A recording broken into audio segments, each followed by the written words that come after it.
অষ্টম শ্রেণীর সুপ্রিয় ছাত্রছাত্রীবৃন্দ, আশা করি তোমরা সবাই ভালো আছো। আমরা পদার্থবিজ্ঞান অংশের প্রায় সবগুলো চ্যাপ্টার শেষ করে ফেলেছি। তা সেই অনুপাতে আজকে অধ্যায় 9 জলবিদ্যুৎ নিয়ে আমাদের আলোচনা। জলবিদ্যুৎ বলতে আমরা জানি যে বিদ্যুৎ চলাচল করে। আচ্ছা, এইটা তো খুবই সাধারণ একটা বাংলা ভাষা হয়ে গেল, যে বিদ্যুৎ চলাচল করে। সত্যিকার অর্থে জলবিদ্যুতের সংজ্ঞা হবে উৎপন্ন হওয়ার পর যে বিদ্যুৎ পরিবাহীর মাধ্যমে এক স্থান থেকে অন্য স্থানে গমন বা চলাচল করতে পারে তাকে জলবিদ্যুৎ বলে। তার আগে আমাদের জেনে নেই বিদ্যুৎ কয় প্রকার। বিদ্যুৎ দুই প্রকার, স্থির বিদ্যুৎ, জলবিদ্যুৎ। নাম শুনেই বুঝতে পারছো, স্থির বিদ্যুৎ এক জায়গায় স্থির থাকে, উৎপন্ন হওয়ার পর যে জায়গায় উৎপন্ন হয়েছে সেই জায়গাতে অবস্থান করে, সেটি হচ্ছে স্থির বিদ্যুৎ। আর অপোজিটে জলবিদ্যুৎ হচ্ছে যে বিদ্যুৎ উৎপন্ন হওয়ার পর পরিবাহীর মাধ্যমে চলাচল করে। আর এই যে বললাম পরিবাহীর মাধ্যমে, পরিবাহীটা কি? যা বিদ্যুৎ পরিবহনে সাহায্য করে তাকে পরিবাহী বলে। সেক্ষেত্রে পরিবাহী, অপরিবাহী আর অর্ধপরিবাহী নামে তিন ধরনের পরিবাহী আছে। সেটা আমরা পর্যায়ক্রমে শিখে নিব। আজকে পার্ট 1, তড়িৎ প্রবাহ।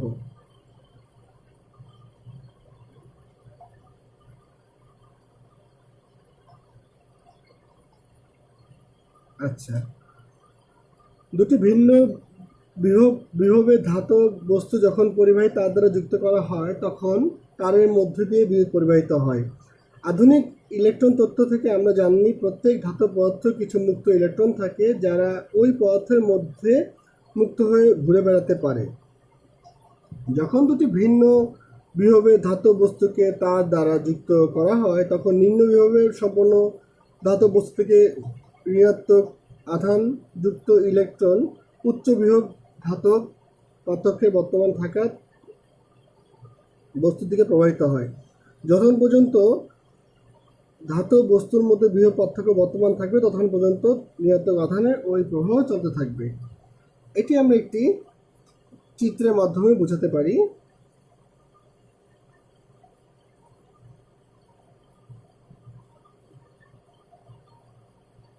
এটি হচ্ছে বৈদ্যুতিক উৎস বা কোষ বলা হয়। আর এখানে একটি এমিটার যুক্ত করে দিব। এমিটার সম্বন্ধে আমরা পরবর্তীতে আবার জানব। তাহলে দেখা যাবে এই বরাবর বিদ্যুৎ প্রবাহিত হচ্ছে।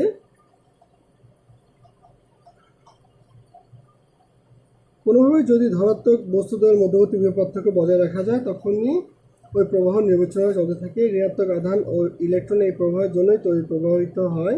মূলত কোনো পরিবাহী যে কোনো প্রসেসের মধ্যে দিয়ে, তাহলে সবাই কী হবে?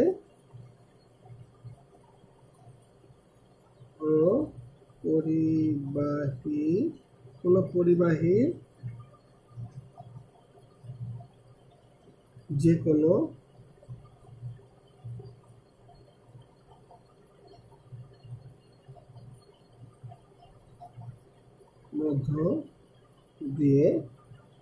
মধ্য দিয়ে একক সময়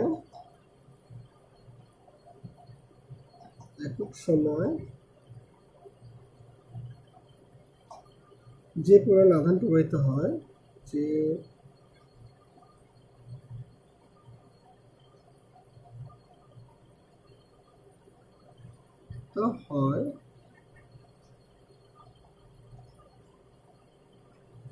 তাকে তড়িৎ প্রবাহ বলে।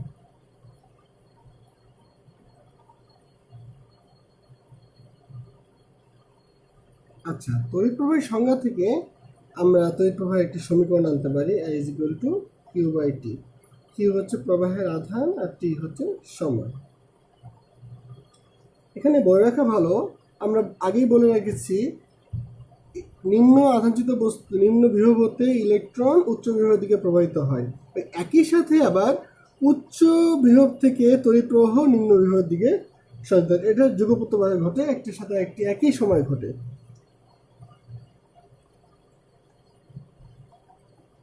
প্রবাহের একক হচ্ছে অ্যাম্পিয়ার।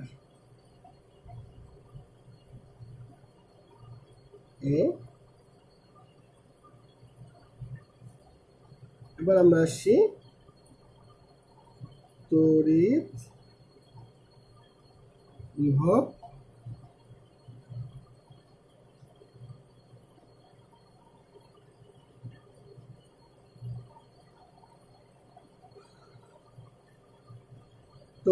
পার্থক্য।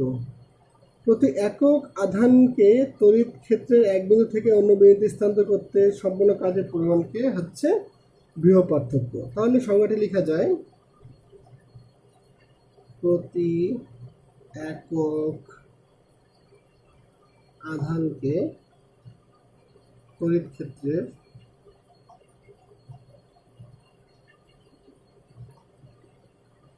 এক বিন্দু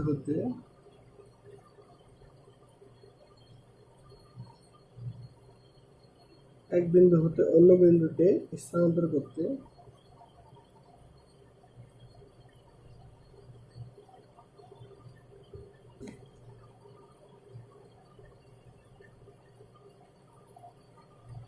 করতে সম্পূর্ণ কাজের পরিমাণ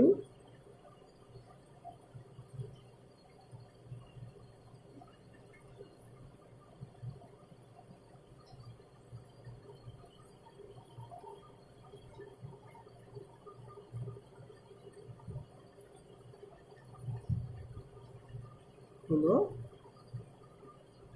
ওই বিন্দুর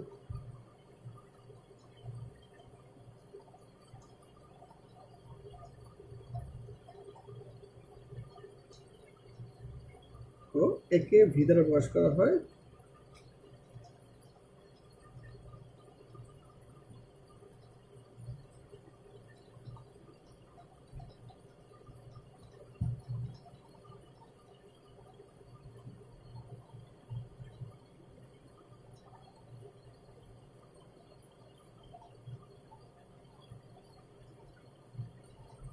এর একক হচ্ছে ভোল্ট।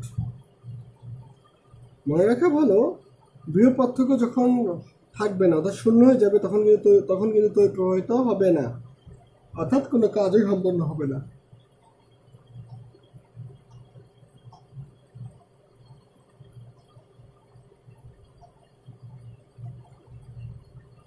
এবার আমরা আসি পার্ট 2 ও 3।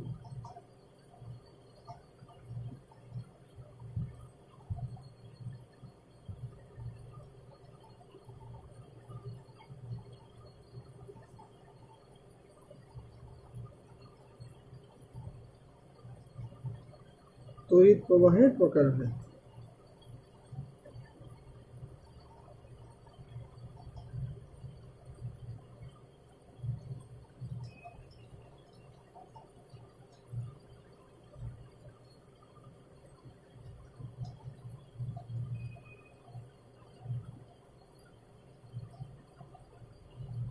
তড়িৎ প্রবাহ দুই প্রকার।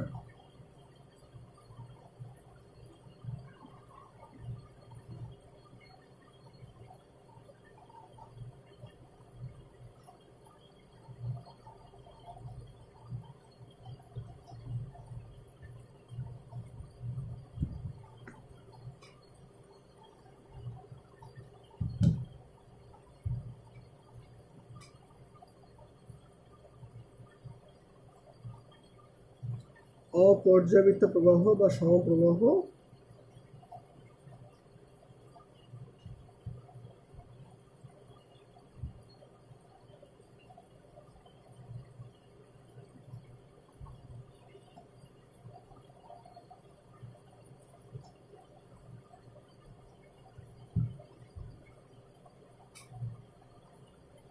দুই হচ্ছে পর্যাবৃত্ত প্রবাহ বা পরিবর্তী প্রবাহ।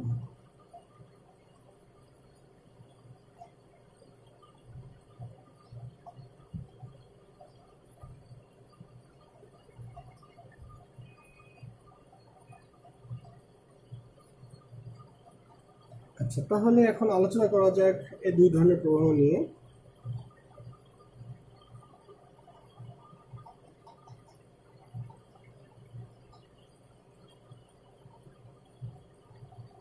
এটির ইংলিশ নাম হচ্ছে ডিসি প্রবাহ। ইংলিশ নামটাই লিখি, তো তোমরা তিনটা নাম জানতে পারলে, অপর্যায়বৃত্ত প্রবাহ, সমপ্রবাহ, আর একটা হচ্ছে ডিসি প্রবাহ।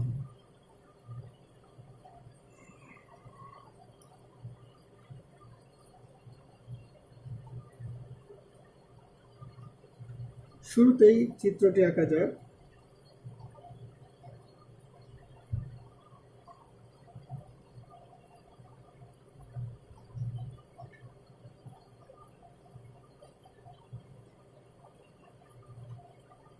এটি হচ্ছে সময়, এটি হচ্ছে প্রবাহ।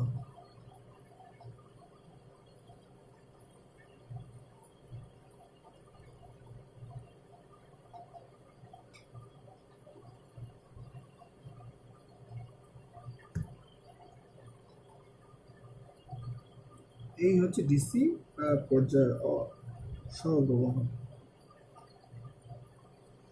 যখন সময়ের সাথে সাধারণত তড়িৎ প্রবাহের দিকের কোনো পরিবর্তন না ঘটে, অর্থাৎ যে তড়িৎ প্রবাহ সবসময় একই দিকে প্রবাহিত হয়, সে প্রবাহকে অপর্যায়িত প্রবাহ বলে। সময়ের সাথে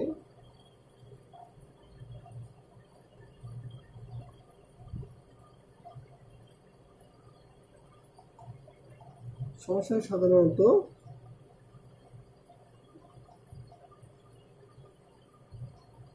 তড়িৎ প্রবাহের দিকে পরিবর্তন না ঘটলে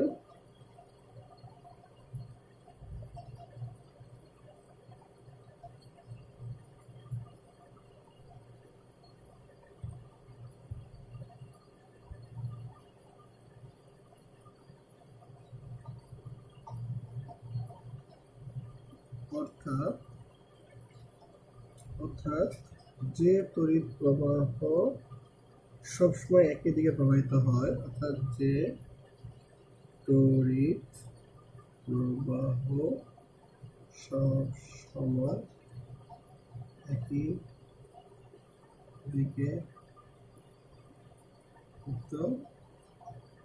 হয়,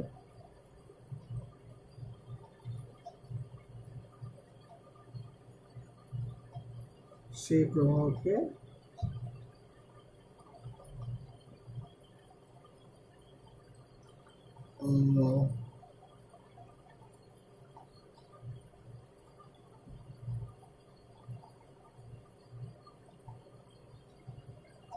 অপর্যাবৃত্ত প্রবাহ বলে।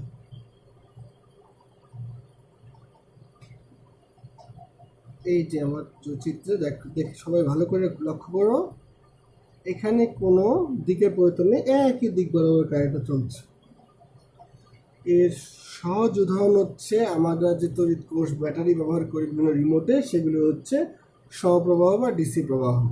আরেকটি হচ্ছে, এটি আমরা যদি বাণিজ্যিকভাবে বা অনেক বেশিভাবে উৎপাদন করা যায়, তাহলে একটি যন্ত্রটির নাম হচ্ছে ডিসি জেনারেটর। ডিসি জেনারেটর দিয়েও নিরবিচ্ছিন্নভাবে ডিসি কারেন্ট প্রস্তুত করা যায়।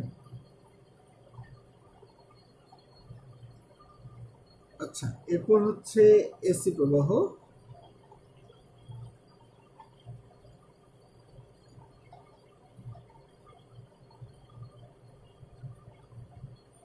Alternating current. যদি আমরা এই চিত্রের দিকে তাকাই, চিত্রটা কিরকম দাঁড়াবে তাই এটা দেখি। আগের মতোই সবকিছু মোটামুটি, এদিকে সময়,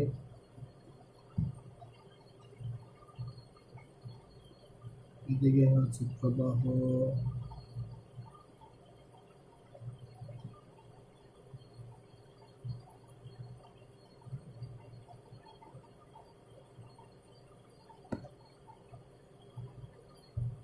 এই হচ্ছে আমার এসি প্রবাহ বা পর্যাবৃত্ত প্রবাহ।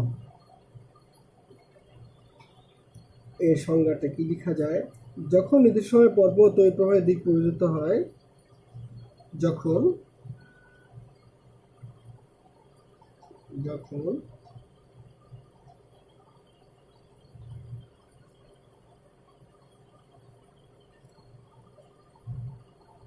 নির্দিষ্ট সময় পরপর তড়িৎ প্রবাহের দিক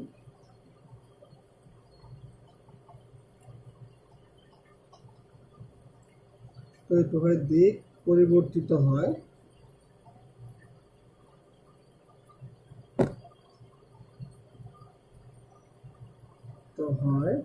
সেই তড়িৎ প্রবাহকে পর্যাবৃত্ত প্রবাহ বলে।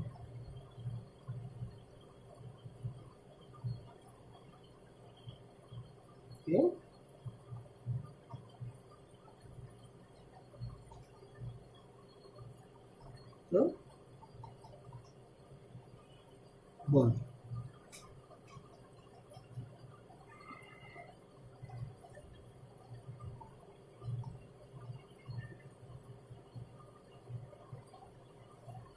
বর্তমান বিশ্বের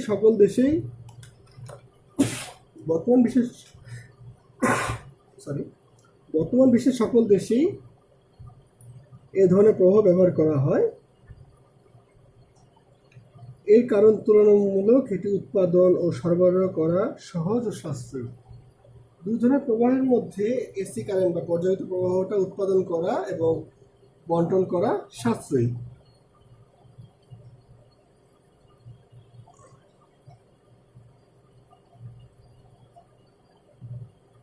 পর্যায়িত প্রবাহের উৎস জেনারেটর বা ডায়নামো। দেশের বিভিন্ন বিদ্যুৎ উৎপাদন কেন্দ্রে জেনারেটরের সাহায্যে পর্যায়িত প্রবাহ উৎপন্ন করা হয়। পর্যায়িত প্রবাহের দিক পরিবর্তন দেশ ভেদে ভিন্ন হয়। যেমন বাংলাদেশে পর্যায়িত প্রবাহ প্রতি সেকেন্ডে 50 বার ও যুক্তরাষ্ট্রে প্রতি সেকেন্ডে 60 বার দিক পরিবর্তন করে। এটির উৎস হচ্ছে এসি জেনারেটর বা ডায়নামো, আগে বলা হয়েছে। সো এই ব্যাপারগুলো নিয়ে আমাদের আসলে আলোচনা একটু শুরু হয়েছে। আশা করি তোমরা বুঝতে পেরেছ আমরা জলবিদ্যুতের কি কি বিষয় নিয়ে আলোচনা করছি।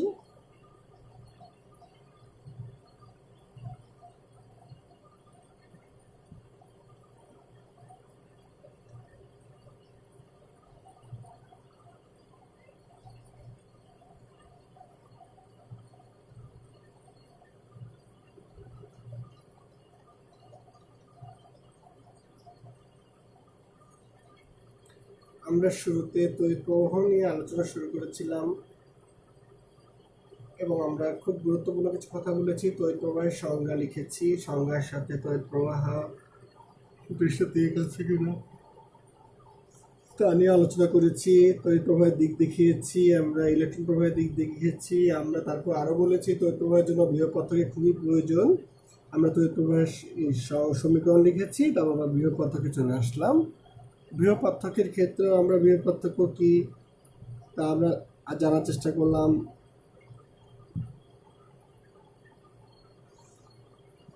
বৃহৎ পার্থক্য কী প্রয়োজন আছে এবং আমরা সবচেয়ে গুরুত্বপূর্ণ ব্যাপার হচ্ছে বৃহৎ পার্থক্য জানা বা বোঝার ক্ষেত্রে যতক্ষণ পর্যন্ত বৃহৎ পার্থক্য বজায় থাকবে ততক্ষণ পর্যন্ত কিন্তু তড়িৎ প্রবাহিত হবে। বৃহৎ পার্থক্য বন্ধ হয়ে গেলে আমাদের তড়িৎ প্রবাহ বন্ধ হয়ে যাবে। তারপর আমরা সরাসরি তড়িৎ প্রবাহের প্রকারভেদে চলে আসলাম। দুই প্রকার, অপর্যায়িত প্রবাহ বা সমপ্রবাহ, বা পর্যায়িত প্রবাহ বা পরিবর্তী প্রবাহ। আমরা ডিসি প্রবাহ বা সমপ্রবাহ নিয়ে কথা বলেছি, আমরা তার ফিগার রেখেছি, তার সংজ্ঞা লিখেছি। আশা করি তোমাদের তেমন কোনো সমস্যা আপাতত নেই।